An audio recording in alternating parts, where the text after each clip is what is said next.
Hello, everyone, and welcome to this Goodwill Meditation Group webinar. Today is September 27th, 2023, and we're so glad to have all of you joining us here today for this event.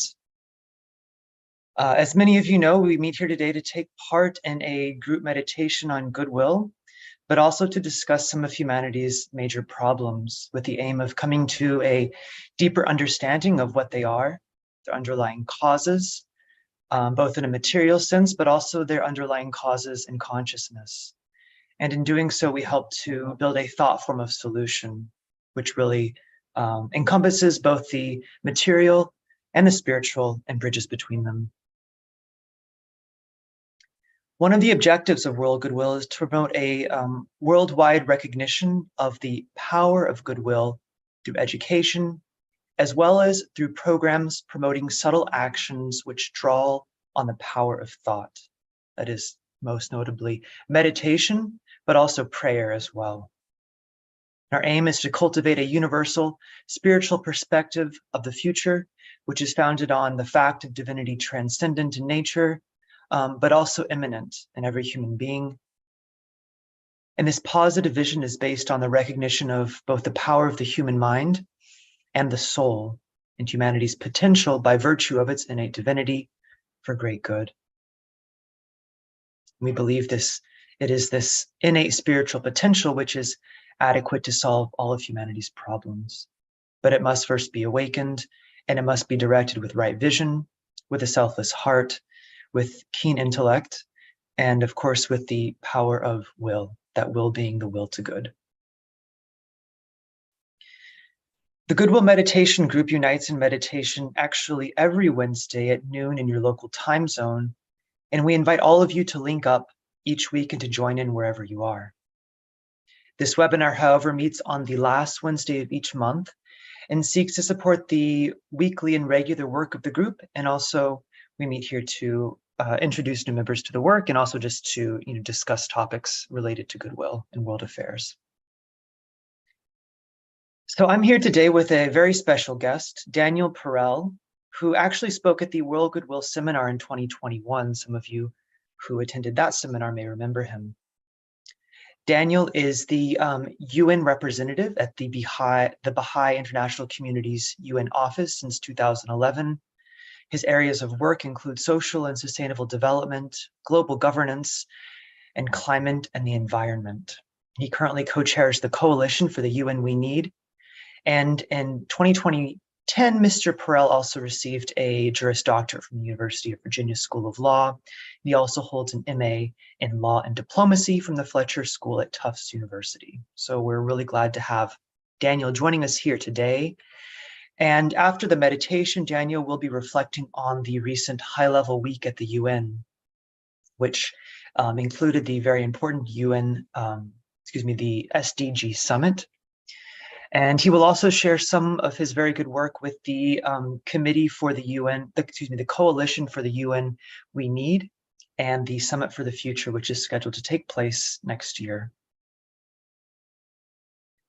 So before we proceed with the rest of the webinar, let us just take a brief moment of alignment and silence, followed by the sounding of the mantram of the new group of world servers, which will appear on your screen.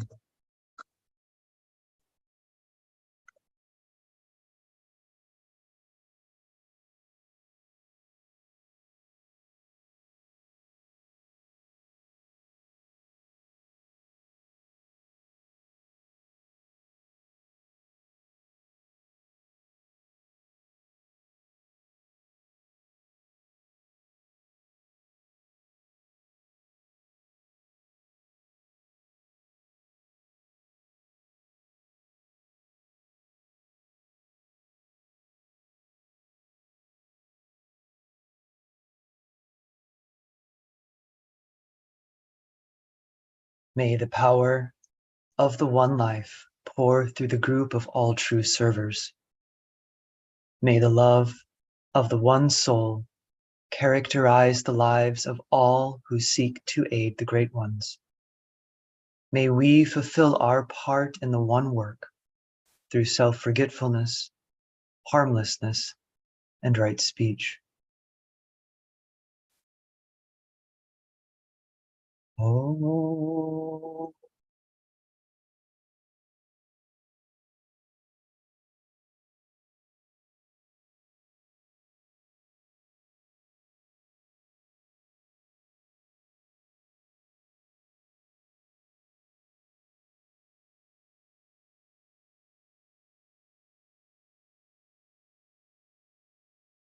So I'd like to share just a few brief thoughts on Goodwill in general, and to sort of help introduce the theme a bit. We'll move on to our meditation, and then we'll have Daniel come on, and we'll get to hear from him.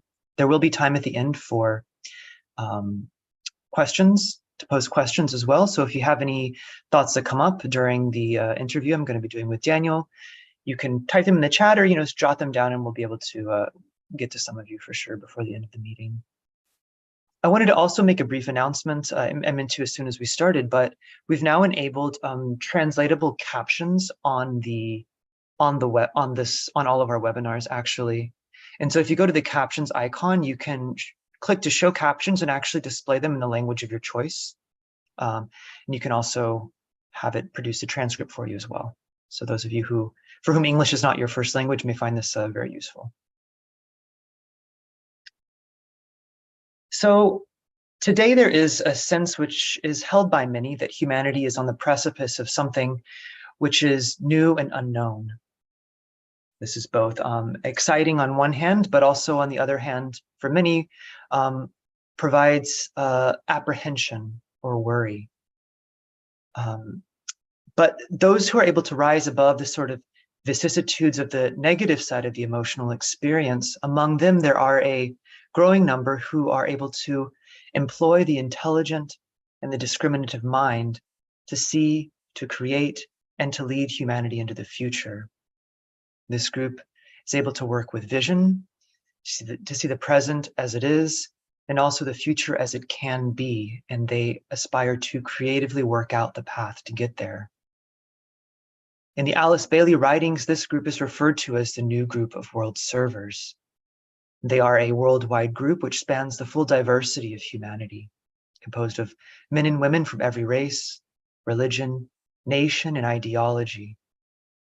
Its members do not all think the same, nor hold the same opinions, but all are committed to the ideals of goodwill, universal brotherhood, and international unity, and seek to see these ideals work out through active service in some field of human endeavor.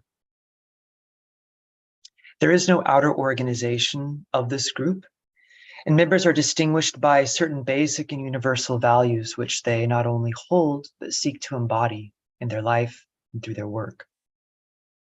In this way, they are able to diffuse these values and ideas into human thinking generally, thereby uplifting others with their vision of the way forward. Today, and really for many years now, the intensity of the work of this group is being focused, though of course not limited to, the United Nations, which is worldwide in its scope, spanning practically every sector related to international development and global governance.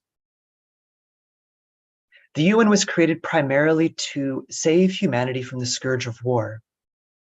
But to do so, its purposes have expanded beyond international peace and security to include also the protection of human rights, supporting sustainable development, and upholding international law.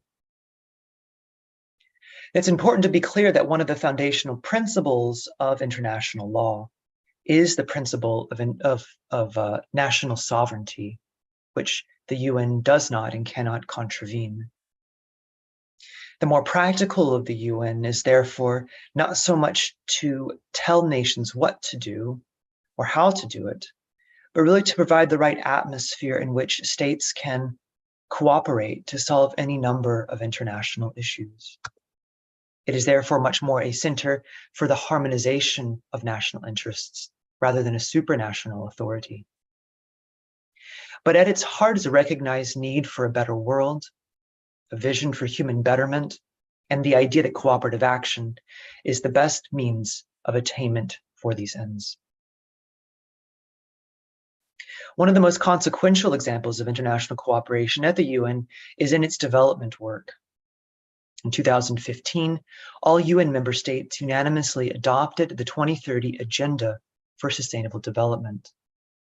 And at the heart of this agenda are 17 interrelated goals, which address humanity's most fundamental material and social needs, ranging from poverty to education, to equality, to climate action, to peace and security, to dignified work, and more.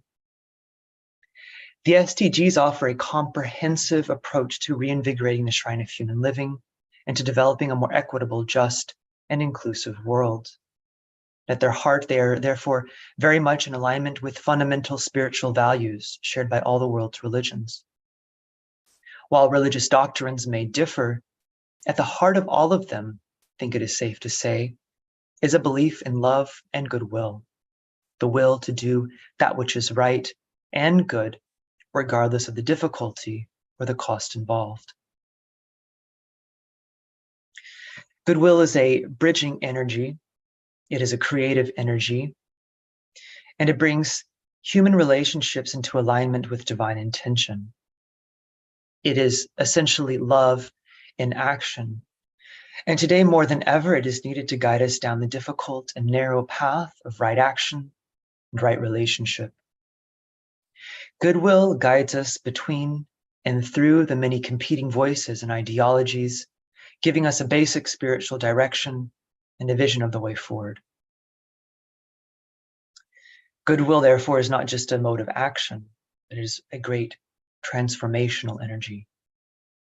And when this energy is rightly expressed through human thought and action, it has, as I said, a great transformative potential, notably the power to transform human relationships. And this power to transform human relationships is so significant because it is fundamentally human relationship that underlies our entire social structure and the political, economic, and social institutions on which human civilization is built at every level. Meditation and prayer are both means by which we can tap into this universal source of goodwill and become channels through which it can transform attitudes and outlooks. Through meditation and prayer, goodwill is able to permeate our identities and our very being, and thereby pour through us to others. The meditation on goodwill, which we will do in just a moment, I wanted to say has both a vertical component, that is with aligning with the source of divinity, and also a horizontal component, wherein that inspiration and illumination of the higher contact are distributed outwards to others. And it is through the merging of the vertical and the horizontal that meditation really becomes a means of not only discerning right action, but also of inspired creative thinking, of combining a right and sober perspective of the present with a positive and magnetic vision of the future. So meditation has fundamentally to do with truth, with love, and therefore it is therefore very closely allied with the right use of the mind, but more importantly with the cultivation of wisdom, which is so much needed in our world today as we build forward into the future. We look forward to hearing a bit about this focus on the future of the UN from Dan shortly after our meditation. So now, without further ado, let us begin our meditation on goodwill.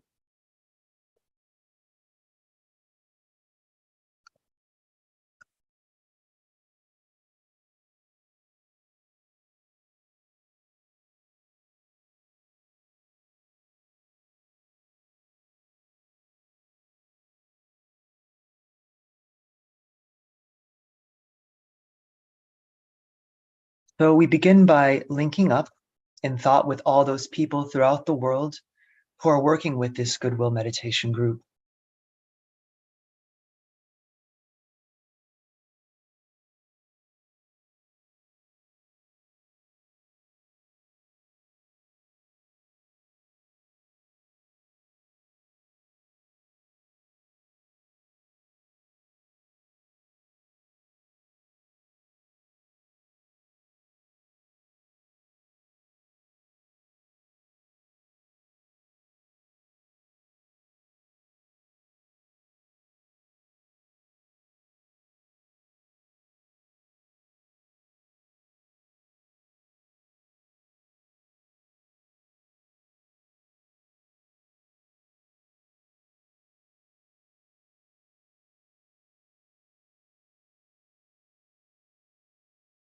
We reflect upon the fact of relationship. You are related to your family,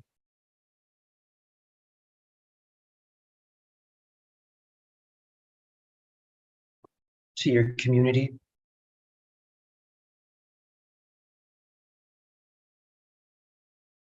to your nation,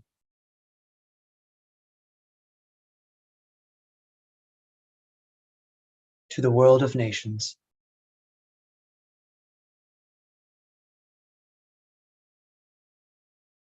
and to the one humanity made up of all races and nations.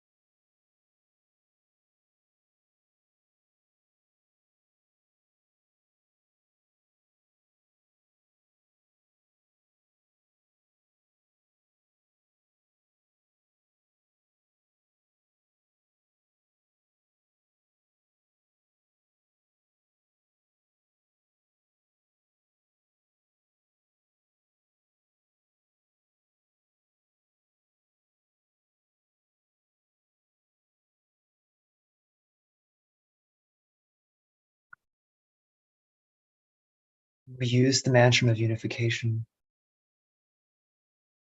The souls of all are one, and I am one with them. I seek to love, not hate. I seek to serve and not exact due service. I seek to heal, not hurt. Let pain bring due reward of light and love. Let the soul control the outer form and life and all events, and bring to light the love that underlies the happenings of the time. Let vision come and insight. Let the future stand revealed. Let inner union demonstrate and outer cleavages be gone. Let love prevail. Let all people love.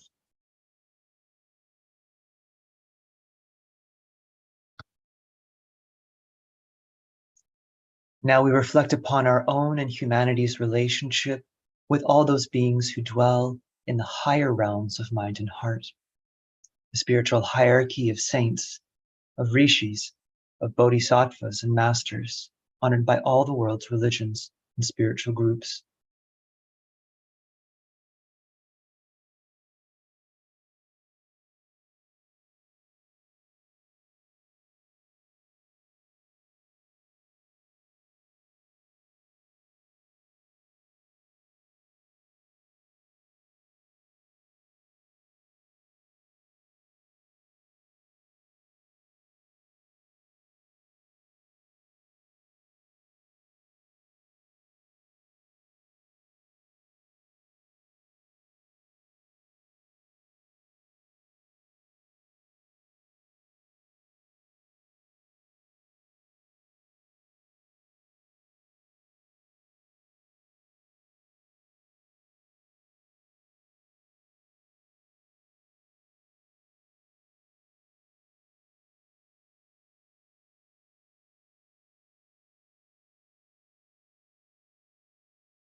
Imagine that you are standing together with the group within the heart center, within the center of the spiritual hierarchy, immersed in the consciousness of the heart of love.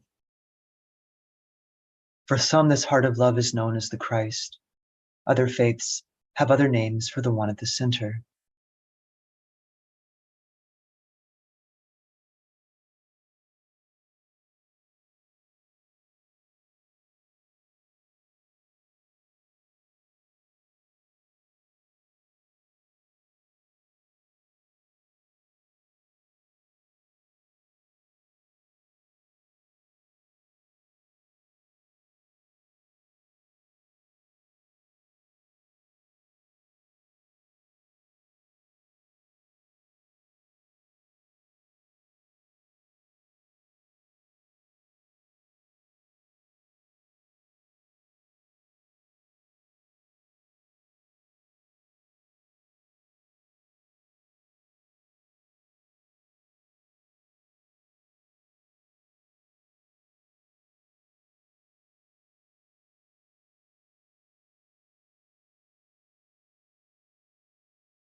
Maintaining that high point of contact, let your thoughts reach out to include all members of the human family in whom the energy of goodwill is active.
Sound the affirmation of love.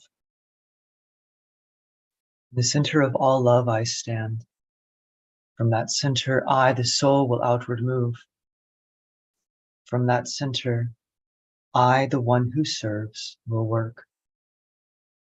May the love of the divine self be shed abroad in my heart, through my group, and throughout the world.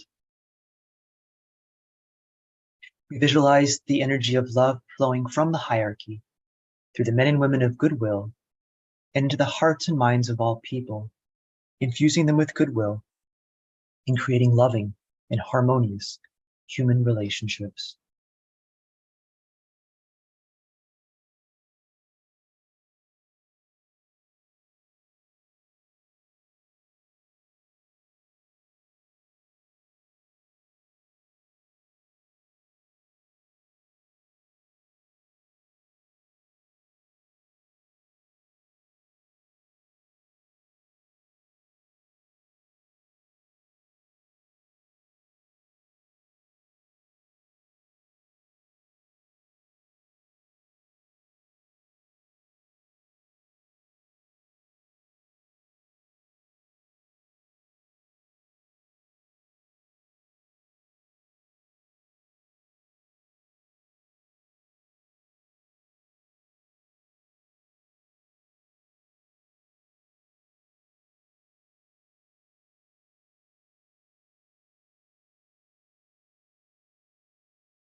Meditate on ways of spreading goodwill, creating right human relationships, and restoring peace on earth.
Realize that you're helping to build a channel between the spiritual hierarchy and humanity through which the energy of goodwill may flow, uniting humanity, solving its problems, and healing all cleavages.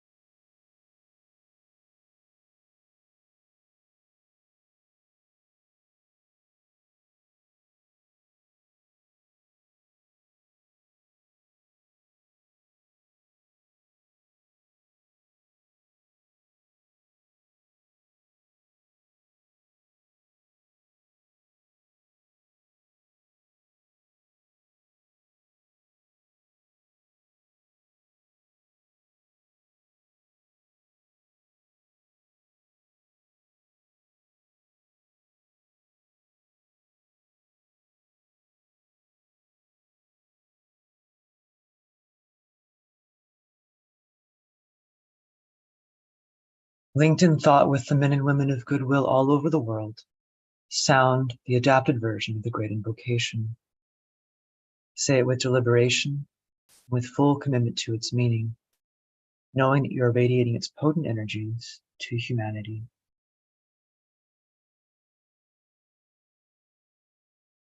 From the point of light within the mind of God, let light stream forth into human minds. Let light descend on earth. From the point of love within the heart of God, let love stream forth into human hearts. May the coming one return to earth. From the center, where the will of God is known, let purpose guide all little human wills, the purpose which the masters know and serve. From the center, which we call the human race, let the plan of love and light work out, and may it seal the door where evil dwells. Let light and love and power restore the plan on earth. Om.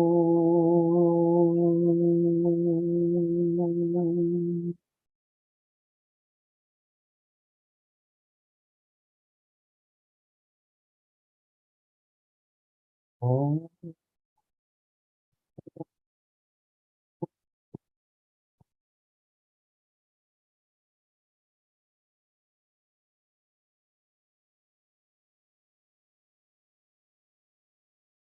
Om.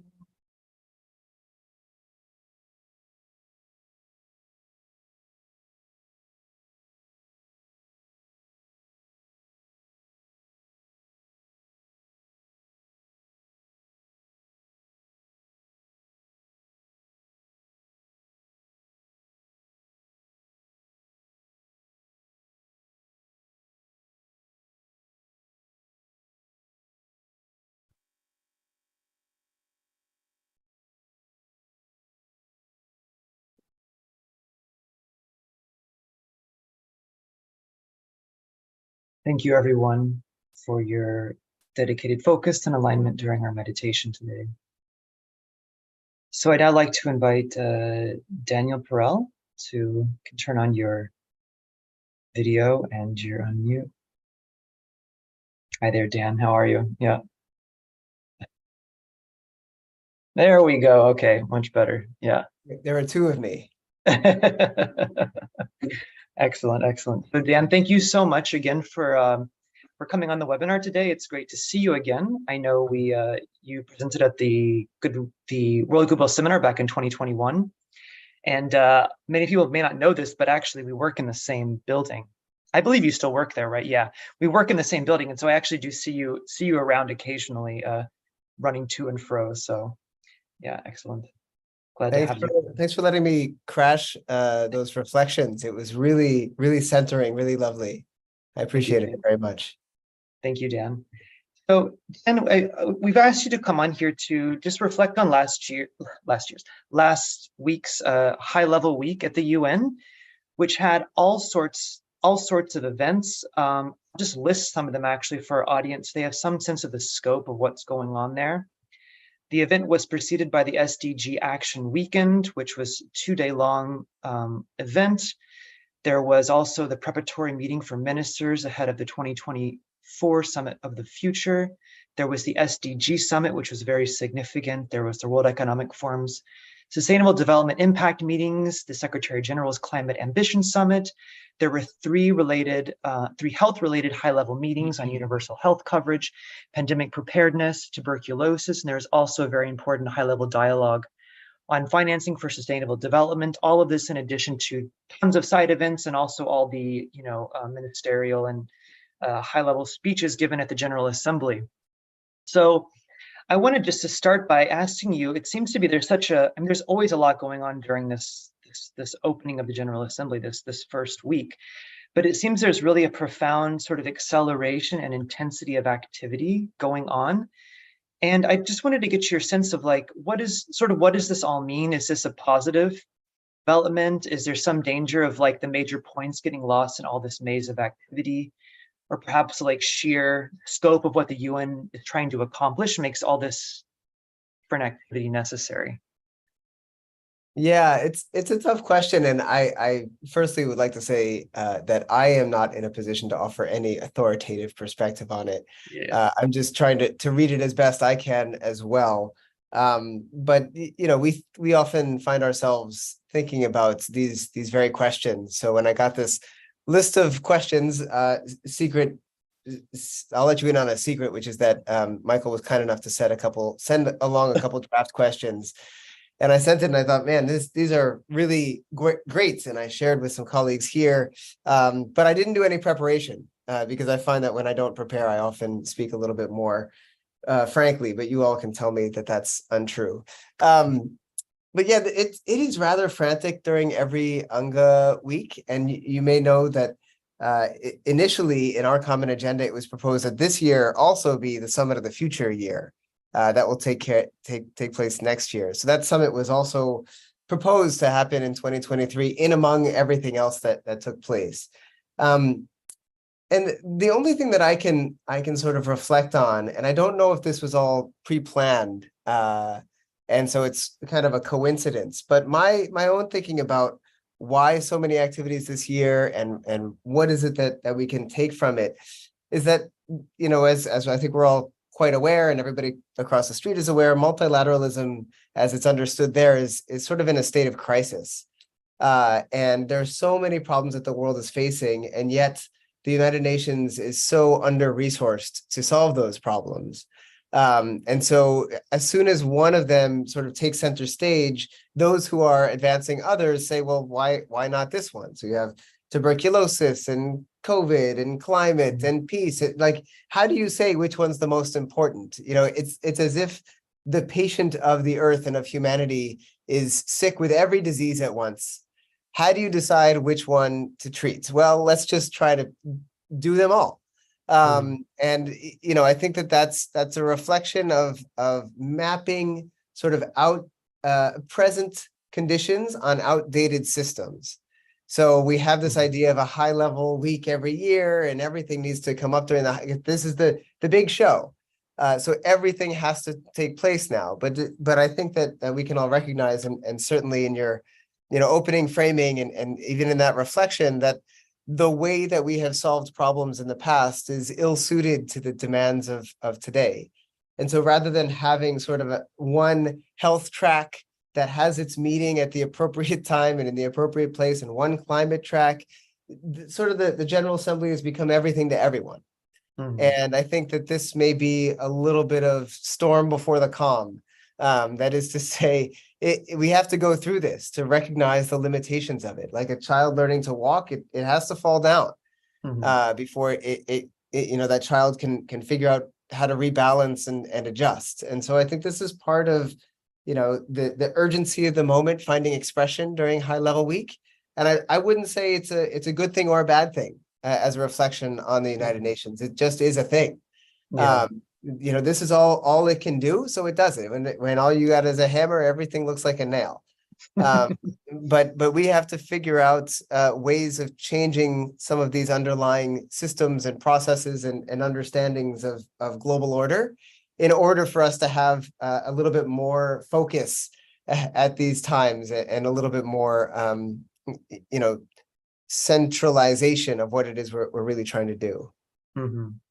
That's an excellent response. Can I call you Dan, or do you prefer Daniel? You can call me whatever you want. Okay, thank you, Dan. You also works. Dan, that was a great response. Thank you. I think it's definitely it appears to be during a transition time, which is transition times are always full of turmoil necessarily, but out of that comes something hopefully grand and new and just right for the future.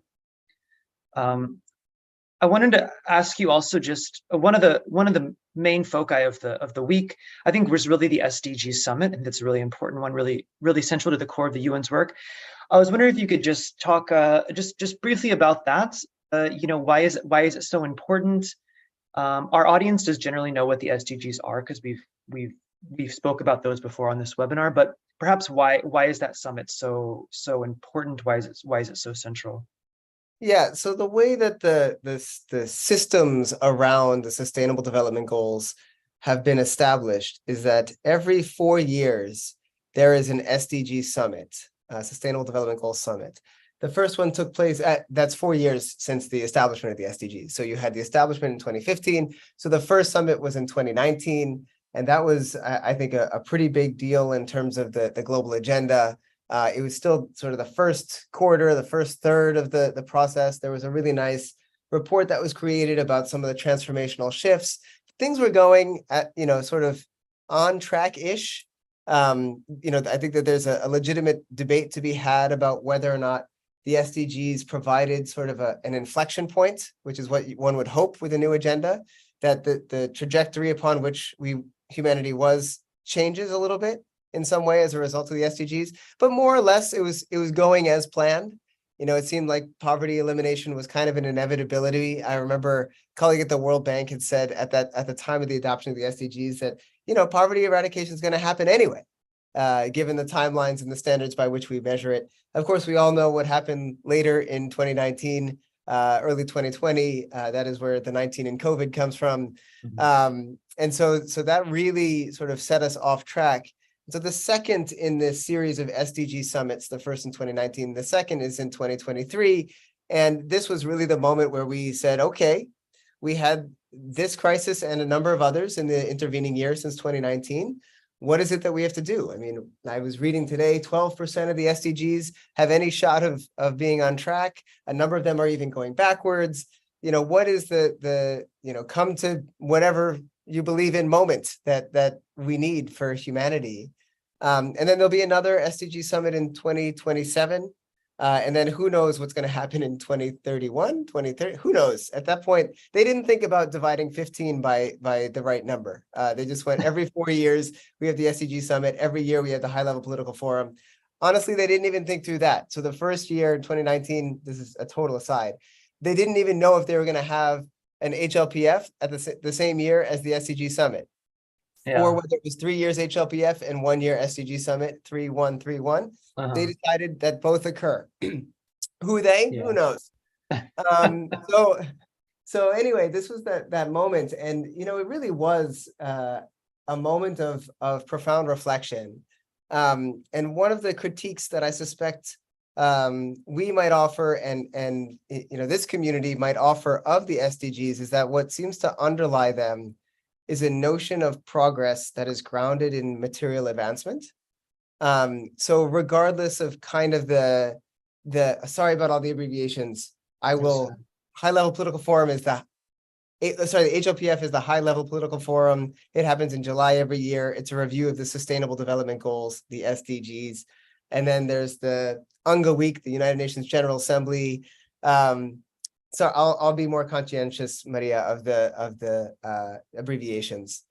But that all to say that I was reading this critique of the weekend, and I can't recall if this is exactly where my train of thought was, but it was essentially saying that yes, that the underlying assumptions of the Sustainable Development Goals are very much based in material advancement. Mhm. So you have a goal on growth, which also is just a couple goals away from the goal on life on land, life underwater, and climate change. So if we have an understanding of growth as material growth, essentially consumption-based, then it's really hard to see how we're going to protect life on land, there's some internal contradictions. Yeah. Moreover, I think questions of motivation were arising a little bit more this year than in past years. So what are the motivations behind high income countries and banks that may not align with the motivations of, a standard human? And it sounds a little bit glib to say that way, but if the motivation of the bank is to make money, and then lower income countries are perceived of as risks, and so their interest rates would then have to be higher. But if our motivation is justice, then the low income countries, they should actually have lower interest rates because they're in greater need. And maybe the high income countries should have higher interest rates because they can afford it. So it sort of depends on what is the underlying motivation of the banks and of the nations. But there's also a bit of a taboo. Sorry to go on a little bit long, Michael. No, keep going, yeah. There's a bit of a taboo on questioning the SDGs. And this has to do, at least in my mind, with this idea that there's no I in team. And we have to do our best with what we've got. And I think that we can walk and chew gum at the same time. That is to say, I think we can say, there are legitimate critiques to be leveled against in quotes, the SDGs, or maybe a better way to put it is lessons learned about perhaps missteps in the articulation of the Sustainable Development Goals. But that isn't to say that we aren't going to play the game as hard as we can and try to achieve the SDGs. The challenge comes if you start to question the orthodoxy, you are seen as a naysayer. So I wonder what will happen in the coming years as we think about whatever the next development agenda looks like, what lessons we will actually learn from this. But for the time being, the conversation is very much about us having decided on a set of goals and us being the nations largely, and us being unable to meet those goals. And then what do we do at this moment to make it so, as they were saying across the street, the second half is actually the determining factor in the winning or losing of any game. So there's a lot of sports analogies, especially because they are goals. But the first half is never the first half is never when you figure out who wins or loses. It's always the second half. So let's get out there and there's some good to that. But I fear that it's the game is a little bit, to be very frank, a little bit rigged in favor of those who have many privileges already, myself included. I mean, I'm not saying that I don't benefit the spoils of history. So benefit from the spoils of history. So, I think that notion has to be sort of shifted in the conscience of both the decision makers and somehow the member states as well. Yeah, thanks, Dan. Yeah, it's a very good points you bring up, and I wonder if the devil really is in the details. And it seems now that we're halfway there, and pretty soon in 4 years we'll be almost all the way to 2030. It seems like when you finally get down to the point of, okay, well now let's meet every marker. Okay, well now we realize there are a bit of conflicts, but as you say, there's going to be something to come after. And so the next summit in 4 years will just be 2 years away from 2030. And surely at that point will be a time for planning for, post 2030 as well, which is also very exciting. But I know we have to end right at 1 o'clock and a few minutes before actually. So, because you have another webinar to get to, and I'd like to also share the invitation to our group for that if they'd like to attend. But I did want to get to asking you about your work with the Coalition for the UN We Need and the Summit for the Future. More specifically, could you just speak a little bit about what that is? Why is it important? Sorry, I was paying attention. I'm just writing to the host of the next meeting to suggest that I'll be about 5 minutes late. Oh, okay. Okay. So what is it? So the Summit of the Future, this is a part of the Secretary General's sort of large offering after the occasion of the 75th anniversary of the United Nations. He authored a report called Our Common Agenda, in which he suggested that a summit of the future should take place in 2023. As referenced earlier, member states decided to kick that down to 2024. And I think that was a wise choice for reasons that we've already articulated. But also because there was a war on European soil, which sort of intervened after our common agenda came out, thus changing the conversation quite a bit. And, one can say anything about the degree to which a European war should change things versus an African or an Asian war. But the fact of the matter is it has changed the tenor of the conversation. So that all to say, this summit of the future, the idea is, and I think this was very wise of the Secretary General, to really center the deliberations of the United Nations on the future that we wish to see. That is to say, rather than look at all the temporary, like the momentary crises, important though they are, maybe we need a moment every so often to say, what is the future we want? How can we articulate sort of an agreement about that future? And then how can we work towards it? And I would echo his sentiment that without a shared vision, it's really hard to know where to move forward. I used this terrible analogy of trying to get to San Francisco, for example, from New York. Some people might say, oh, we have to take a plane. Others might say we drive. Others might say we walk. There are a bunch of different ways to get there. But regardless of which way it is, you don't know unless you've agreed on where you're going. And in fact, once you've agreed on where you're going, you may have to go the wrong way first to go the right way, because the airport might be further east and San Francisco is west. So there's some there are some steps that need to be taken, and we can agree on those. But if we don't know where we're going, it's really hard. And so essentially the Secretary General said we need a summit of the future. We need what's called a pact for the future that will be the outcome document. It needs to focus on things like a global digital compact, the role of future generations, and a number of other key issues, space and all of this. And then 11 policy briefs were then issued that can sort of feed in to this outcome document of the Summit of the Future. What I'm particularly excited about is, as mentioned, the idea of articulating a different vision of the future, or any vision of the future. Many of the articulations of the future are cast in the negatives. So ending gender inequality, eradicating poverty, ending disease, all of that is important. But what is the actual proactive thing that we're looking for? Healthy lifestyles and, a flourishing community and the opportunity to contribute meaningfully, service to others. These sorts of things, I think, are not very well articulated at the moment in terms of what it is that we want to see. And so this is an opportunity. Whether or not member states take it up, who knows? But it's at the very least an opportunity for an important dialogue around these issues. So that's why we're engaged. The coalition has thousands of individuals and NGOs who are thinking critically about the future of the UN, the future of multilateralism. Many of them are super thoughtful and wanting to shift the whole narrative. Others are super thoughtful and wanting to continue the path that we're on now. And I think there's benefit to both. And we would be wise to learn from both. I see there are many comments in the chat box. So while you ask the next question, I'll read those.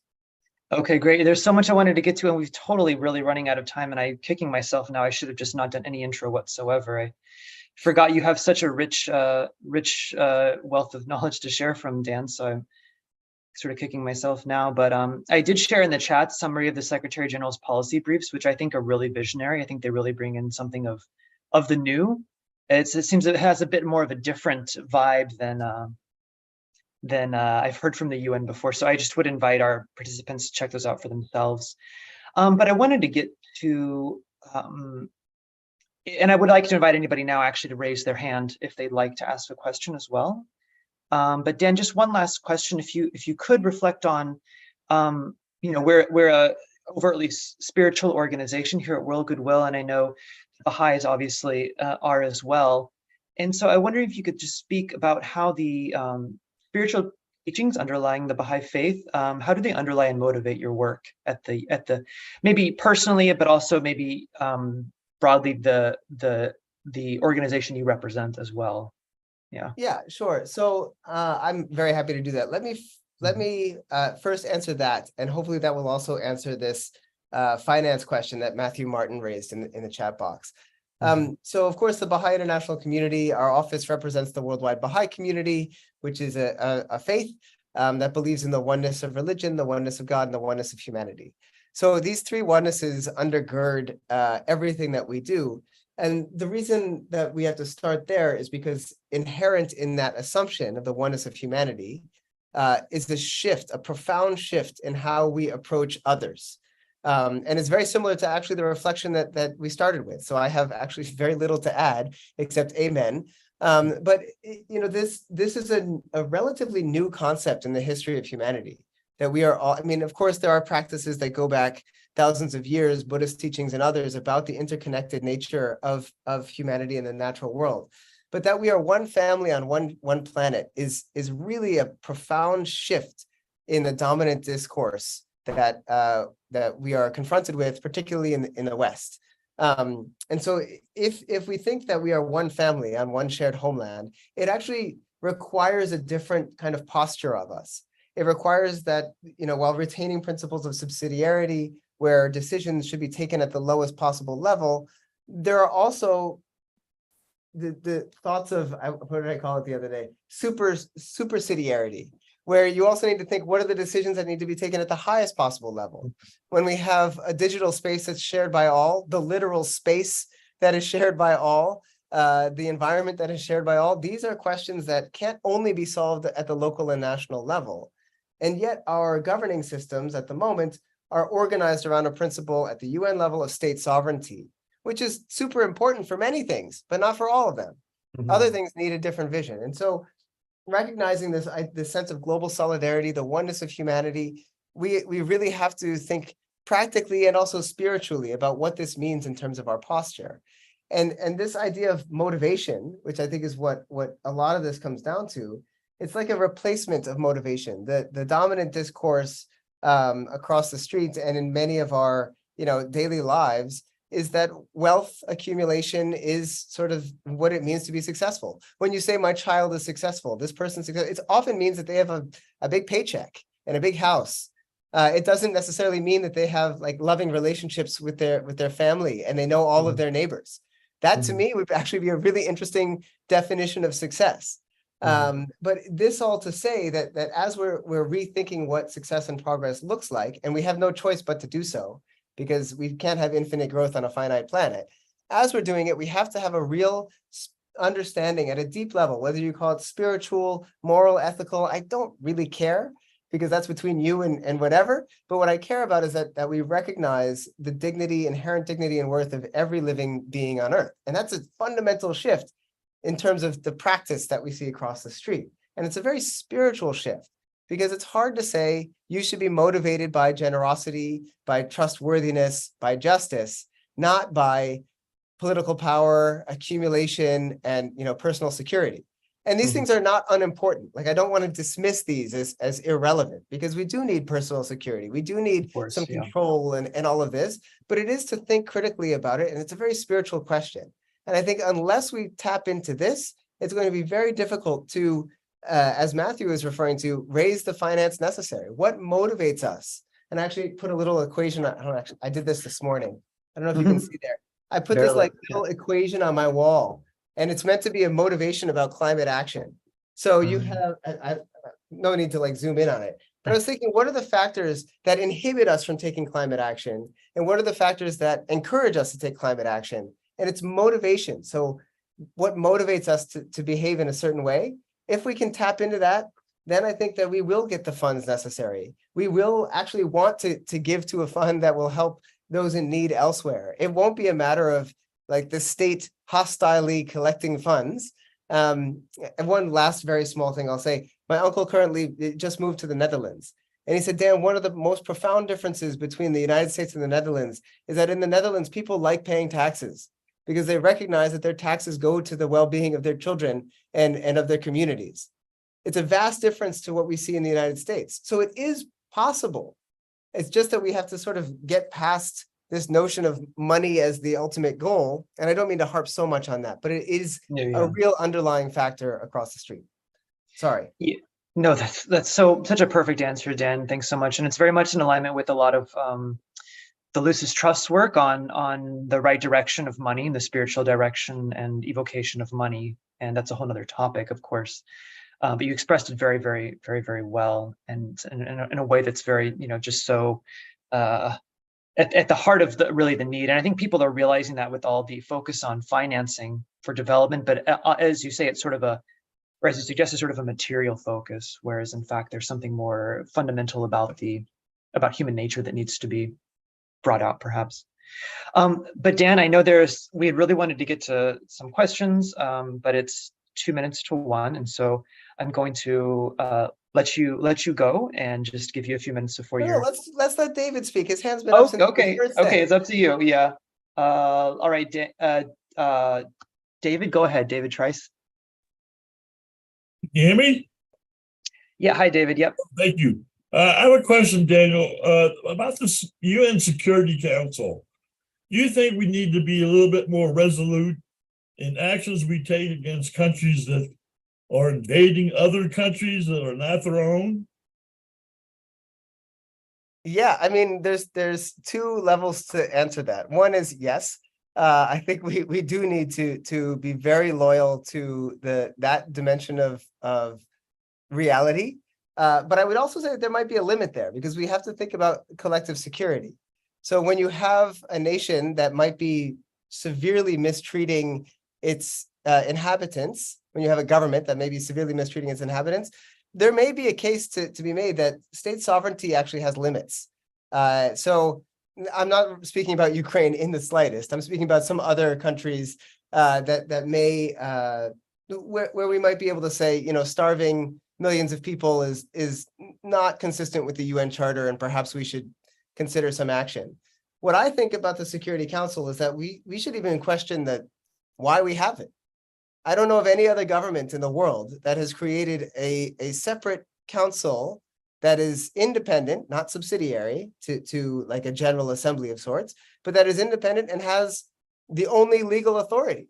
It's a very strange arrangement, and we know that it was a product of that moment in history. But I think now we should be rethinking it. And some of the underlying assumptions, like most powerful countries, that is the biggest, or the countries with the most money, should have the most say. But maybe the Security Council should be dominated by countries that are the most peaceful, the ones that don't have a military or have the lowest crime rates. Those that are actually demonstrating peace maybe should be the ones that are on the Security Council.